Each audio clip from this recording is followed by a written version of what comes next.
When I come to you in prayer, Lord have mercy. And when I wonder if you're there, Lord have mercy.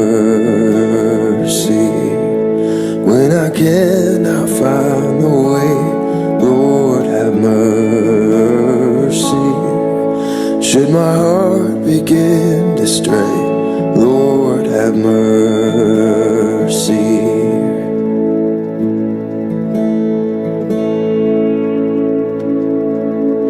When I lay me down to sleep, Lord have mercy. And when the road ahead gets steep, Lord have mercy. When I falter, when I fail, Lord have mercy. Oh, may you come.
Would walk with the kings. Well, on that day, firstborn of the slain, the man Jesus Christ. Christ laid death in his grave.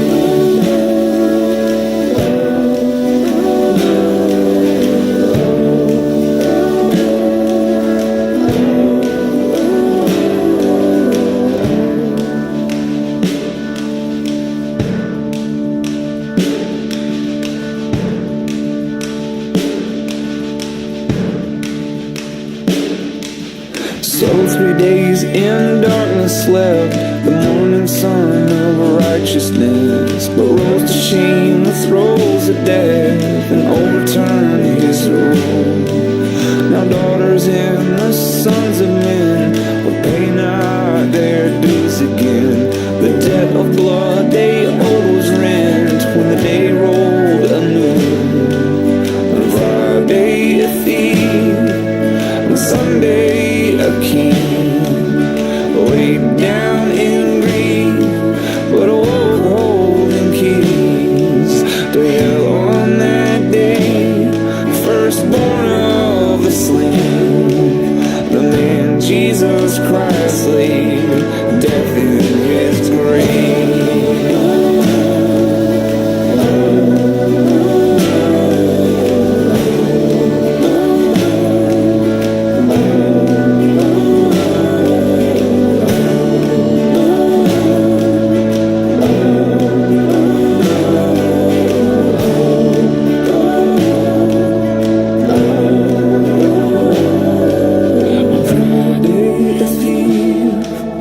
Sunday a king, laid down in grief, but awoke with the keys of hell on that day. Firstborn of the slain, the man Jesus Christ laid death in his grave.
morning. Our journey starts where Jesus' journey had begun 12 hours before on this day, thousands of years ago, when Jesus sat around having dinner with his closest friends, arguably the most famous dinner party of all time. And there Jesus sat with his 12 disciples, one of whom would betray him, another who would deny him, and all of whom would abandon him sometime within the next 24 hours. And as Jesus had this meal with his friends, he got to the point in the meal that thousands of Jewish families had for thousands of years. A point in the meal where the cup was supposed to be passed, and they would process through this. But at this time, at this particular meal, Jesus changed it up, doing something different than had been done since Moses instituted it thousands of years prior. What happens is Jesus institutes communion at the Last Supper. Here are his words.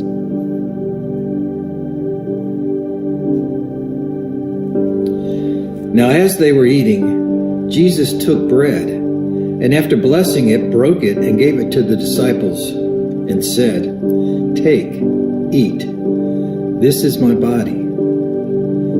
And he took a cup, and when he had given thanks, he gave it to them, saying, "Drink of it, all of you, for this is my blood of the covenant, which is poured out for many for the forgiveness of sins. I tell you, I will not drink again of this fruit of the vine until that day when I drink it new with you in my Father's kingdom."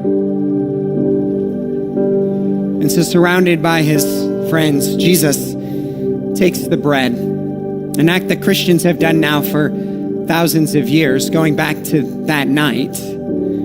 And in some traditions, Christians actually take the bread and they break it, hearing a snap, as to represent the snapping of Christ's body, the breaking of Christ's body, and then they partake in it, remembering. Now, on that particular night, the disciples didn't know what Jesus was talking about. His body broken. Why? You're the coming king. You're the Messiah. Why would your body be broken? But Jesus, alas, gave it to him and said, "Take of it."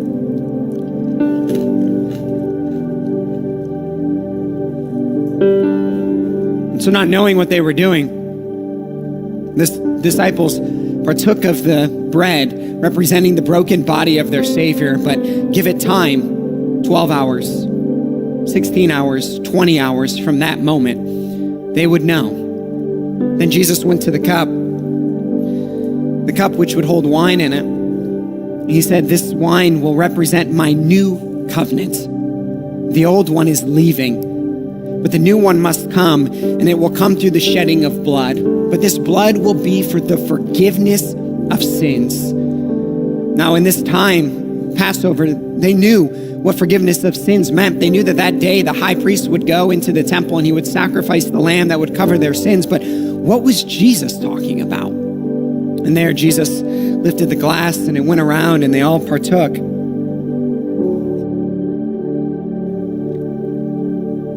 The shedding of blood.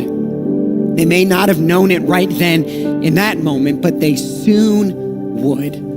They would know exactly what the shedding of blood would be because they would see it firsthand. After the first communion was instituted, the text makes it clear that they sang a song, probably one of the Hallel Psalms, perhaps Psalm 116. Take a listen. Psalm 116, 1-9. I love the Lord. I love the Lord because he has heard my voice and my pleas for mercy. Because he inclined his ear to me, therefore I will call on him as long as I live. The snares of death encompassed me. The pangs of Sheol laid hold on me. I suffered distress and anguish. Then I called on the name of the Lord. O Lord, I pray, deliver my soul. Gracious is the Lord and righteous. Our God is merciful. The Lord preserves the simple. When I was brought low, he saved me. Return, O my soul, to your rest, for the Lord has dealt bountifully with you. For you have delivered my soul from death, my eyes from tears, my feet from stumbling. I will walk before the Lord in the land of the living. Now, communion instituted, the song sung, Jesus and his disciples, particularly the three who were closest to him, Peter, James, and John, begin a journey out to the Garden of Gethsemane. It is there where Jesus is going to pray one of the most famous prayers ever prayed. Peter, James, and John are there around him, and Jesus begins to sense this sorrow in the garden. Now, the garden is a common theme throughout the scriptures. It all started in a garden, and it was in the garden in Genesis chapter 3 where it was made promise that a Savior would come who would defeat Satan, a descendant of Eve. Later, we would find that that would be a descendant of Abraham, Isaac, and Jacob, and then of King David. And finally, that descendant was here. And so Jesus is now in another garden, and he's praying. And he prays this famous prayer out of great sorrow. My Father, if it be possible, let this cup pass from me. Nevertheless, not as I will, but as you will. He's praying to his Father. Why? Because he's always been in relationship with his Father. Since the beginning of time, even before time existed, Jesus and the Father had always been in perfect relationship. That relationship had never once been severed. Jesus had only known existence, both in his God form and in his humanity, of perfect relationship with the Father. And so now in his time of great sorrow, as the plan that was sentenced in Genesis 3 was unfolding, of course he would reach out to his Father. And so he prays, Father, Father, if there be any other way.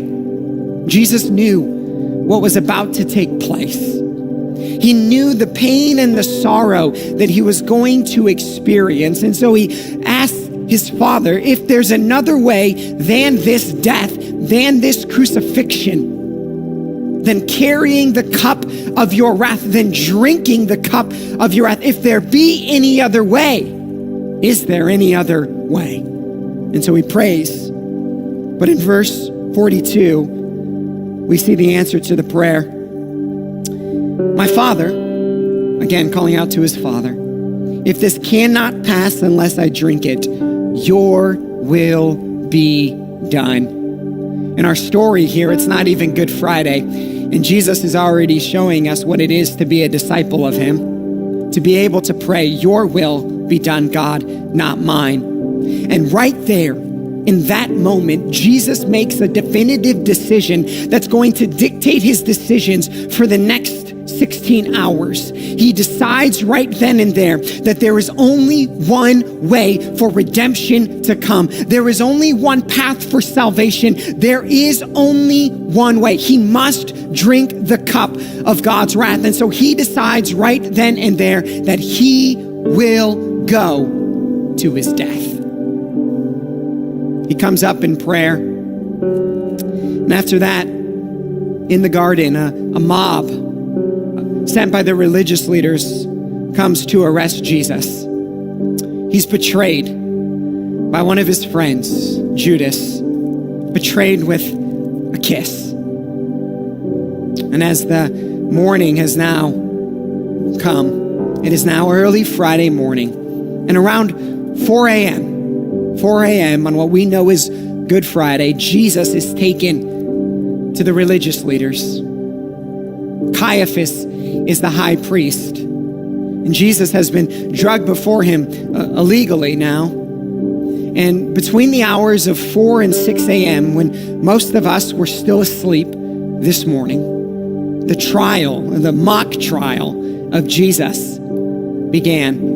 And there in front of Caiaphas and the rest of the religious leaders known as the Sanhedrin, Jesus is accused wrongfully, and they try to find an allegation that will stick. And at first, nothing is working until finally two emerge who remember something that Jesus had said almost 3 years prior when he had spoken the words, tear down this temple and I will rebuild it in 3 days. Now, both then, 3 years ago, and right then, people still didn't know what Jesus was talking about. He wasn't talking about the physical temple. He was talking about his body.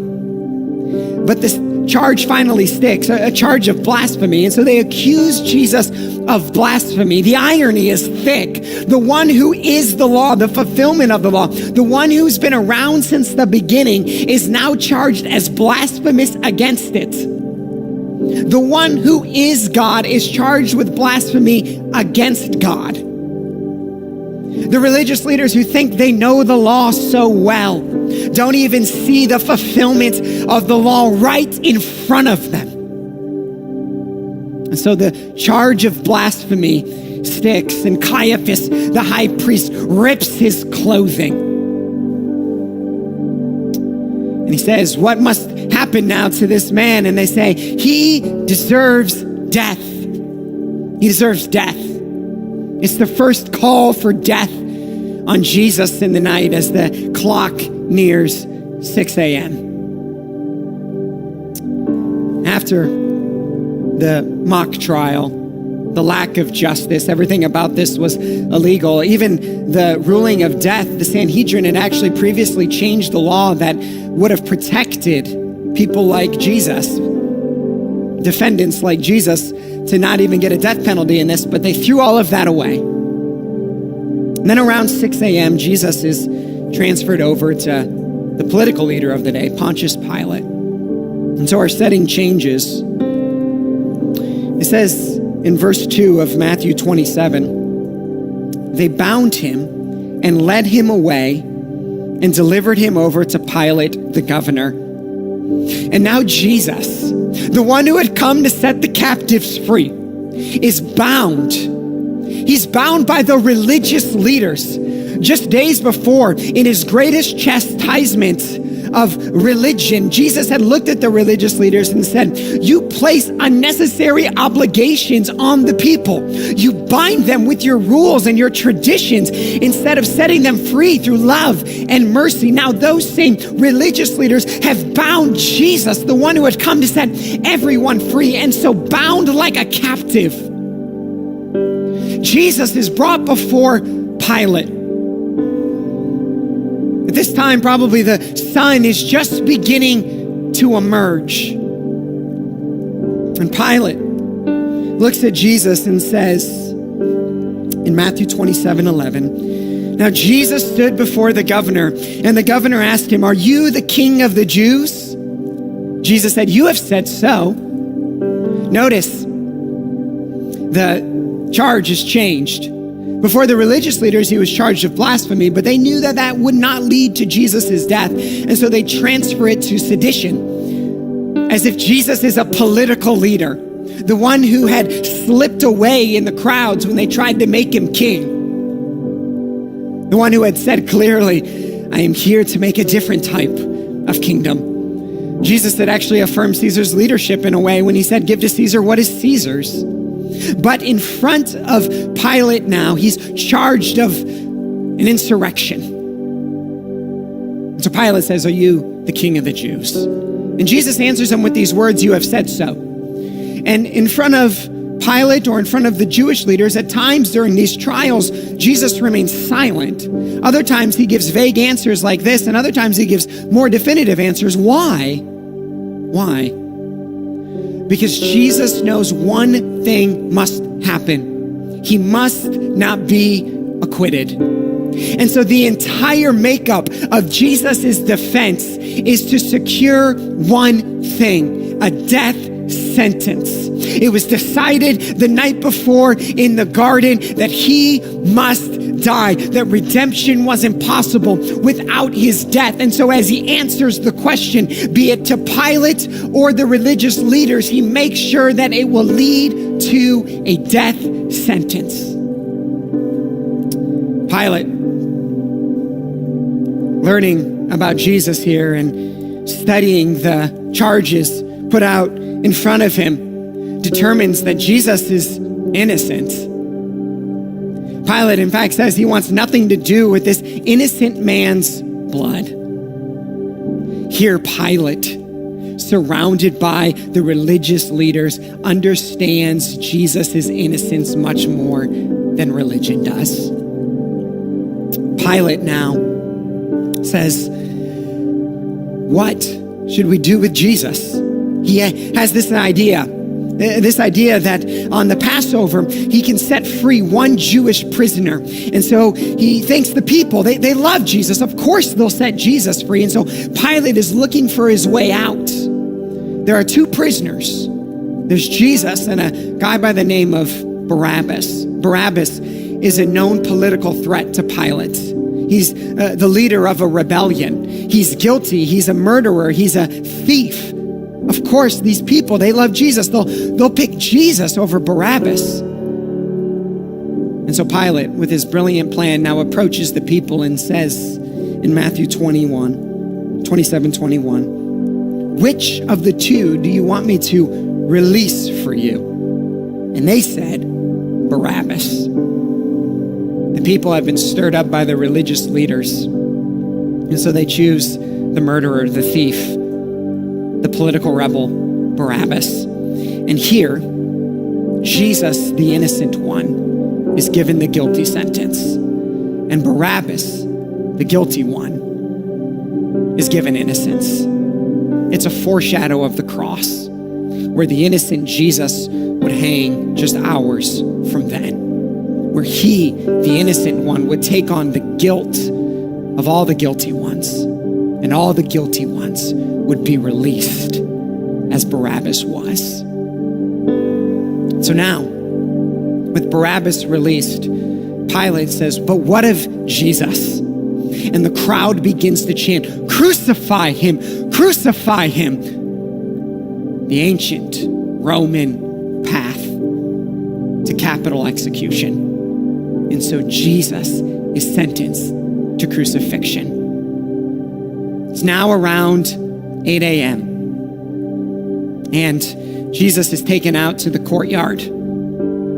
Here, in these moments, begin what many of us think of when we think of Good Friday.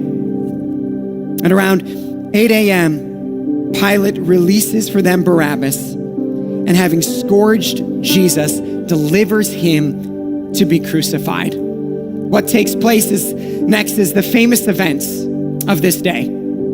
Jesus is mocked. He's surrounded by an entire Roman battalion. It says it could have been up to 600 men. Mob mentality has taken over. And Jesus now surrounded by this angry crowd and this mob of Roman soldiers who have been given one aim: crucify him. In the middle of the soldiers, Jesus is scourged. The whips come out. And the famous scenes that we've all seen of the whips landing in the back of Jesus, ripping the flesh, and the blood now beginning to drip. And for the disciples or any of Jesus's followers who had heard of what had happened at the Last Supper the night before, now are beginning to understand what was meant by the blood of Jesus, because they see the blood beginning to seep out of his body. In this moment in Roman execution, many prisoners would die, screaming out in agony, flesh ripped off. To Jesus, the Roman soldiers take it one step further, mocking him as king, ripping off his clothing and placing a crown of thorns forcefully onto his head, mocking him as king. And the crown dug into his scalp, and the blood began to pour down his face, catching up to the blood that he had sweat in the garden. One text says, at this point, he was hardly recognizable. And as they mocked him, and as they spat on him, and as he was beaten, as his body was broken, it is for this reason that Jesus is known as the Man of Sorrows.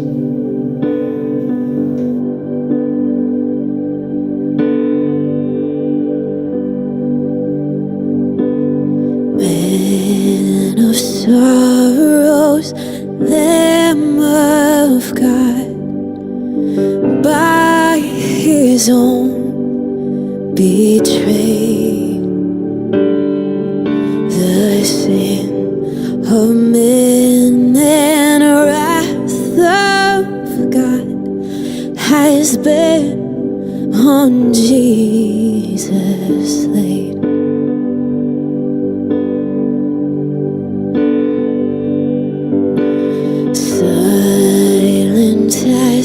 he stood accused, beaten, mocked, and scorned, bowing to the Father's will. He took the crown of thorns.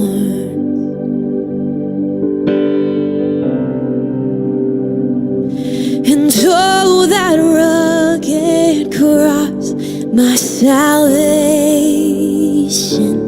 where your love poured out over me. Now my soul cries out, hallelujah, praise and honor unto thee.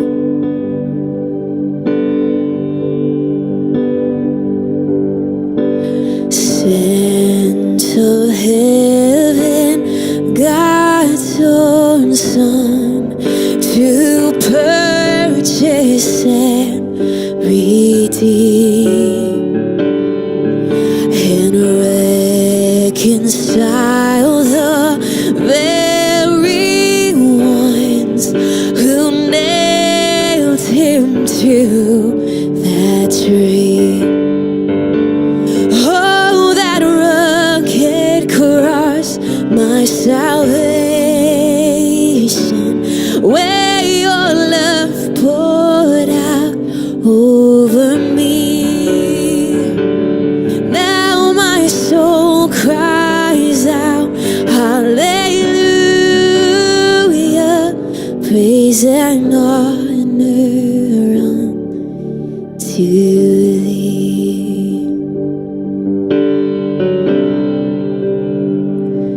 And now my debt is paid, it is paid in full by the precious blood that my Jesus spilled. Now the curse of sin has no hold on me. Who the Son sets free, oh, is free indeed. Now my debt is paid, it is paid in full by the precious blood that my Jesus spilled. Now the curse of sin has no hold on me. Who the Son sets free, oh, is free indeed. Oh, that rugged cross, my salvation, where your love poured out over me. Now my soul cries out, hallelujah,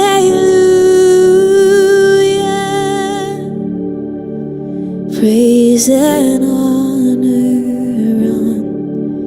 unto thee.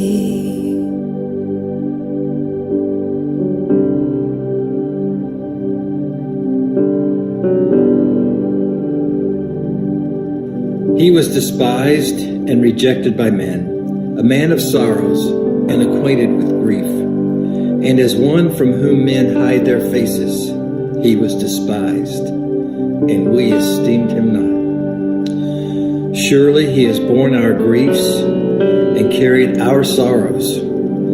Yet we esteemed him stricken, smitten by God, and afflicted.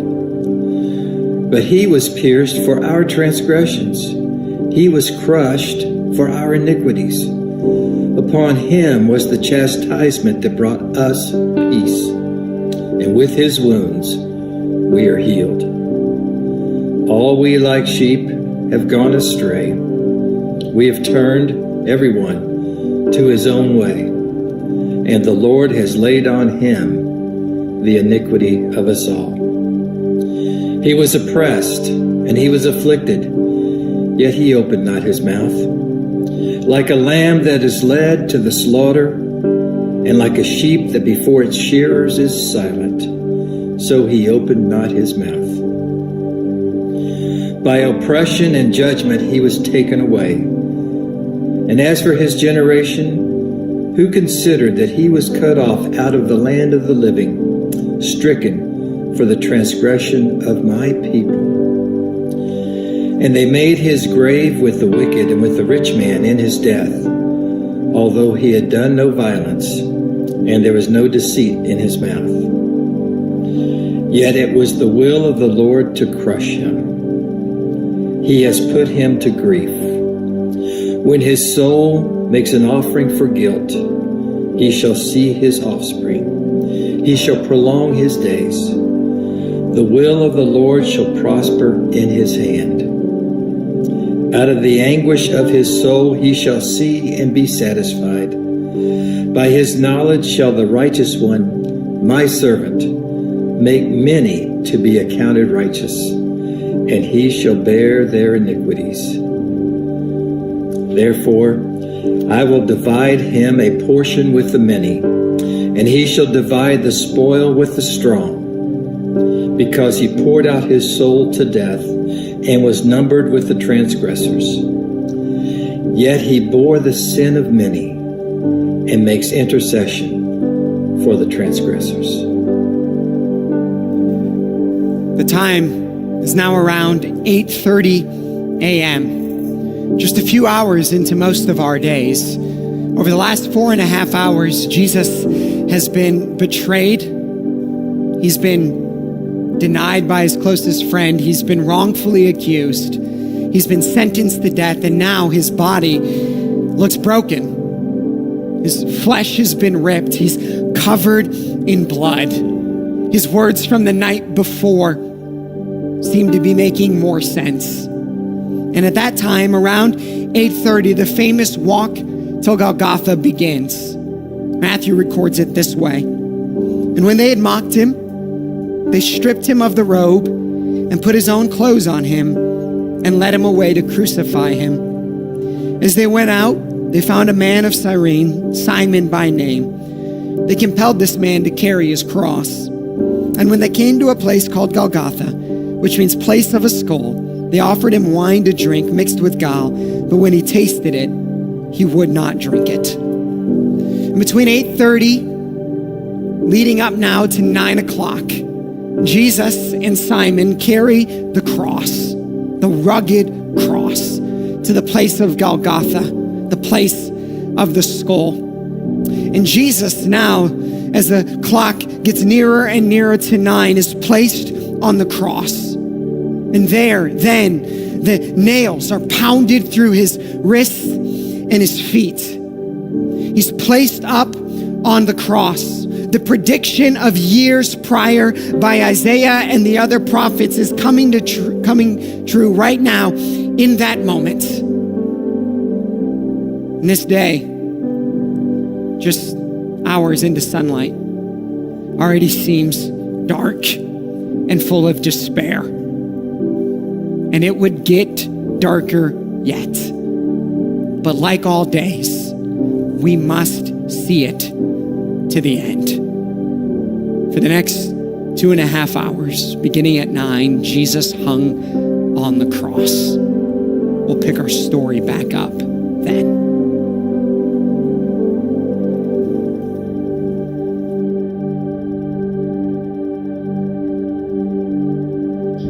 Thank you so much for joining us for Good Friday at Redemption. If you'd like to connect with us, check us out on Facebook, Instagram, or at experienceredemption.com. We'd love to see you back here on Sunday at 10 a.m. as we celebrate Easter at Redemption. If you'd like to support the work of Redemption Church, you can do so online at experienceredemption.com/giveonline. Thanks again for joining us, and we'll see you at our next session at 11:30 a.m.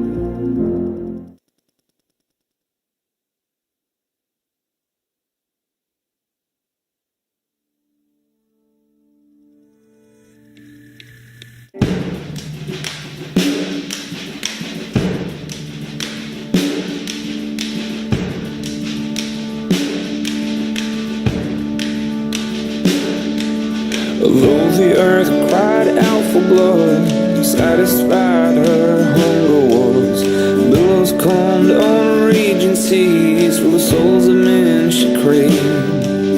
Sun and moon from balcony turn their head in disbelief. Precious love would taste the sting, disfigured and disdained. On Friday a thief, on Sunday a king, laid down in grief, but awoke with the keys of hell on that day. Firstborn of the slain, the man Jesus Christ laid death in his grave.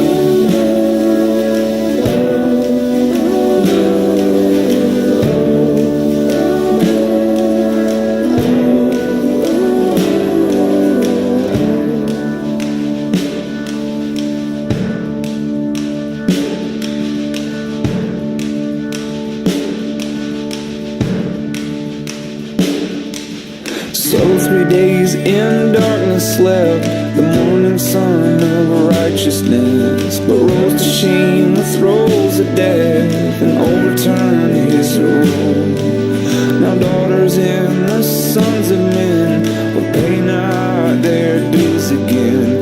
The debt of blood they owed was rent when the day rolled anew. On Friday a thief, on Sunday a king, laid down in grief, but awoke holding keys to hell on that day. Firstborn of the slain, the man Jesus Christ laid death in his grave.